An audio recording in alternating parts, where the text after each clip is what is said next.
Hello beautiful people, welcome back to our channel and thank you so much for joining today. If this is your first time here, do not forget to click the subscribe button down here so that we can grow the platform. Please click the subscribe button, subscribe and equally like this video so that we can get more people to watch the video. Thank you so much for joining. If you are new to my channel, my name is Milton. Thank you so much. I'm a Cameroonian YouTuber. Today's video, I'm going to be answering airport questions that will be asked to you if you are entering into Canada using a visitor's visa or maybe a study visa, but it will be focused on a visitor's visa. But before I talk about the airport questions, I want to answer some questions here that were asked to me in front of anyways, some viewers actually asked me these questions about Canada now. IRCC had a bad luck. Bad luck means that they took a lot of time to process visas. So most people that applied for visitors visa after maybe 2021, 2022 just recently got it now. Or if you applied and yours didn't come out and you are still waiting, just be patient, it's going to come out. Those that already applied and got their own, and those that got their own after a very long time and intend to travel to Canada, this section of this video is for you, all right? Then after that, I will talk about the airport questions that you should expect. So if you apply for a visitor's visa, especially any type of visitor's visa, maybe you are going for a visit, you are going for a conference, you are going just for tourism, it doesn't matter, all right? In as much as you applied for a visitor's visa, you recently got it, make sure before you travel, you do a different bank statement and hold it on you. This is to avoid issues with the immigration officers or the border patrol officers. Please listen to this. Get a new bank statement and travel with it. Secondly, make sure you pay a two-way travel ticket. Because you are moving to Canada, remember you are a visitor.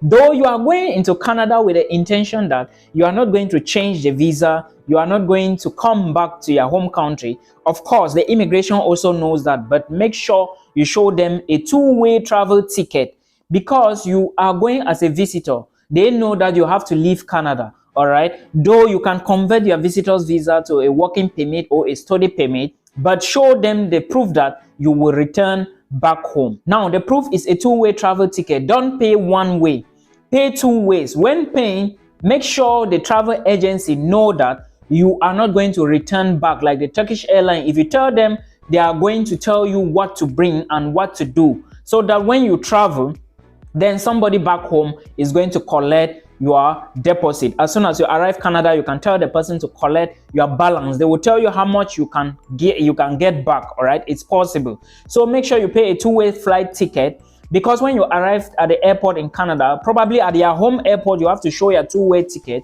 Then when you arrive Canada, you equally need to show your two-way ticket. And this two-way ticket, the returning date should correspond to the date that you are telling the immigration officials that you have to return back.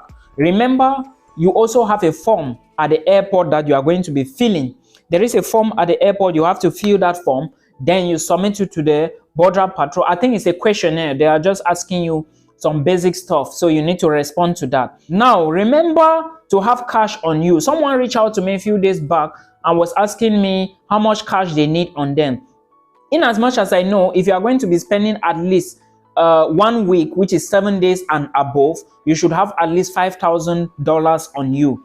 Or if it's small, it shouldn't be below $4,000. If you're spending just maybe 6 days, 7 days and above, it shouldn't be below $4,000. Have at least $5,000 and above on you. I think the maximum you can carry and pass any airport should be $10,000. I'm not very certain, but please verify again.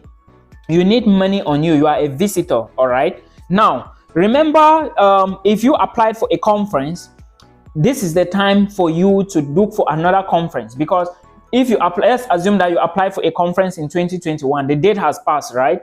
Excellent. If you don't find the same conference to apply for it again, then look for a different conference that now corresponds with the date you want to travel. Then make sure you get the invitation letter for the conference before you pay your ticket.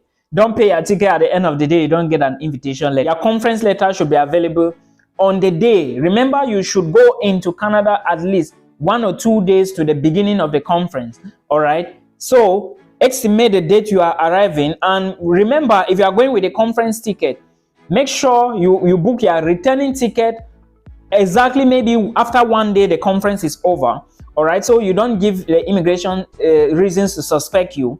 And of course, if you are going just for tourism, you just go to visit touristic sites, then you have to explain, you should show the places where you are going. At least you should have a letter of explanation with you, all right, or maybe a different a letter of explanation or whatever, detailing all those details. I hope you understand.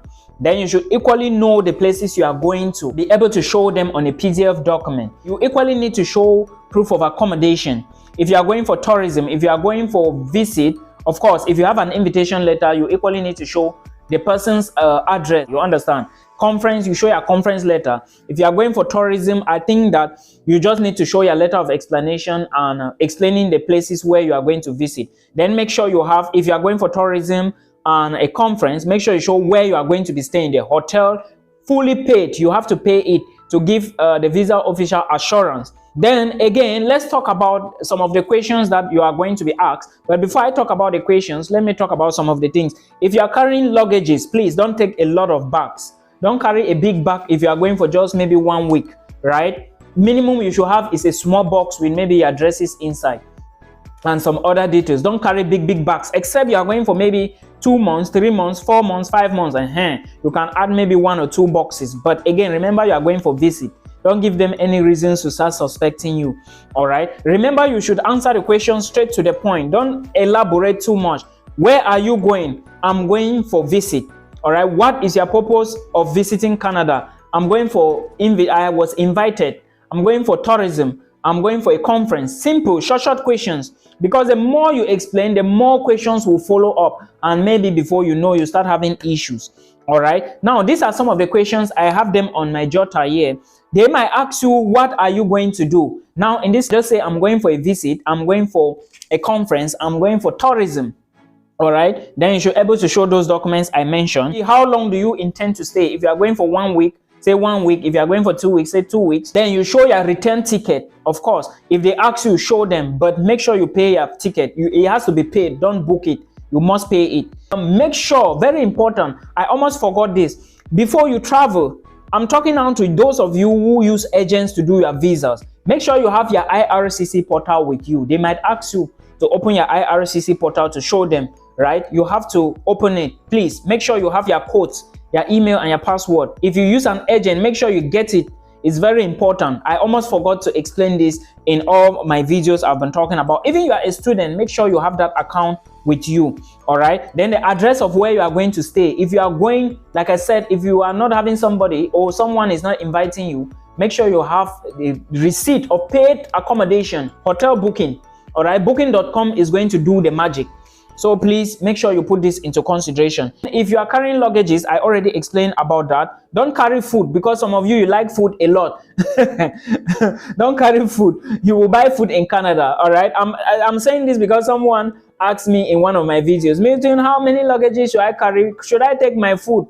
You want to buy food in there. If you don't have money, don't go anywhere. All right, so that is it. And how much you have on you, they will ask you. If you have money cash on you, it's better to hold cash so as to convince them that you have money, because maybe sometimes they may start asking you to if you start like showing maybe a Visa or MasterCard or credit card, is going to complicate. If they ask you a question, are you healthy? Tell them you are healthy. If you are sick, tell them. Don't try to lie to them, because if they find out, they will cancel your visa. All right, then are you carrying anything like arms and all the rest, animals? You explain. If you are carrying them, then you say yes. If not, then don't say anything about that. All right, I already talked about the IRCC portal. Is very important. You have to have the code and all the details. Someone told me she misplaced her IRCC portal and her results is inside. We don't know the results. Well, I'm praying I will still ask her again if she got it. So please make sure you put all of this into consideration. And if your visa is taking long, be patient. But statistics shows that if your visa is taking more than maybe 2 weeks, more than 3 weeks, maybe more than 4 weeks, if a month and above, and maybe a month and 2 weeks, your visa is not yet a month and 3 weeks, then you may just be getting that visa. Well, it's not all, it doesn't apply in all cases, but again, you can somehow for all visas, study visa, visit visas, and all the rest, right? Remember, the visitor's visa is the tourism visa. Visitor visa is also the invitation visa. All right, it's the same thing. So it all depends on the doctor or the documents, if you are going for tourism, invitation, conferences, or whatever. So I hope you enjoyed this video. Remember that if you must start studies in January 2024, apply now and make sure by the end of September you've applied for visa. Though IRCC will be giving visa results very quickly now, all right, but it's still possible, it's still good for you to apply and give them at least 2 months to 3 months. Remember, December, the whole of December will be busy, and Christmas and holidays and stuff. So trying to get their visa before the middle of December. All right, I wish you all the best. Make sure you watch my videos, subscribe to the channel, like the videos, and please share as well. Hello guys, welcome back guys. So let me just quickly do a video. This is for those who want to use the visitors visas to immigrate to Canada. Please don't sell your properties, okay? Remember, the visitors visa is not a resident visa, it's just a temporal visa. So when you go in there, there are two ways you can do it. You can change the visitors visa to a work permit, then you can change it to a study permit. First, I will talk about the work permit because that is what is pretty easy to do. You can equally go to school, but again, you have to start from short courses. It's not easy, all right? Remember, you need to be paying for those courses, and short courses are very expensive. Now, for the work permit, you need to first of all apply for a job, get an employer. If you've been watching my YouTube channel, you would understand how to go about this. Get an employer who is willing to hire you. Then when the employer hires you, they are going to give you every document you need. They will sponsor you.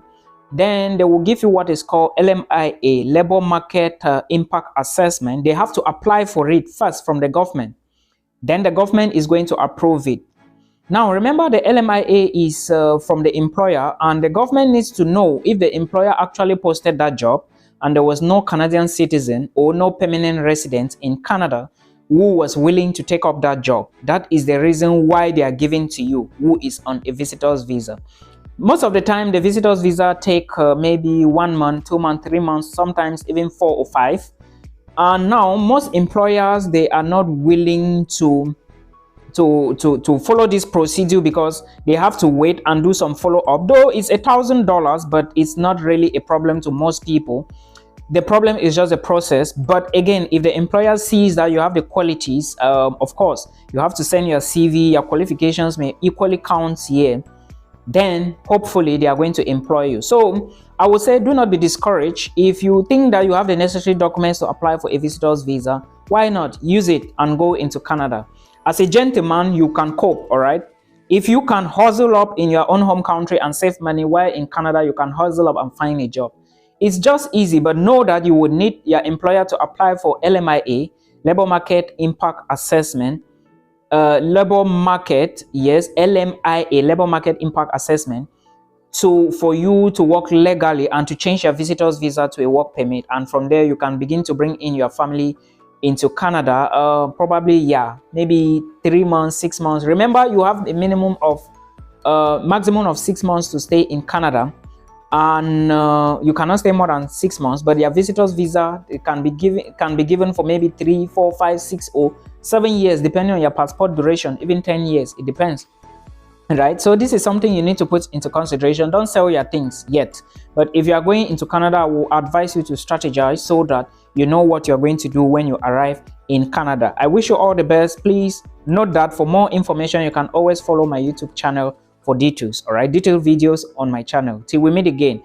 For the study, how to change visitors to study permit, I'm going to talk about that later. But remember, you need to apply for a study permit from inside, let me say a study visa from inside of Canada, still on IRCC, and all requirements still stands. I shall bring the video very soon. Till we meet again. Bye bye.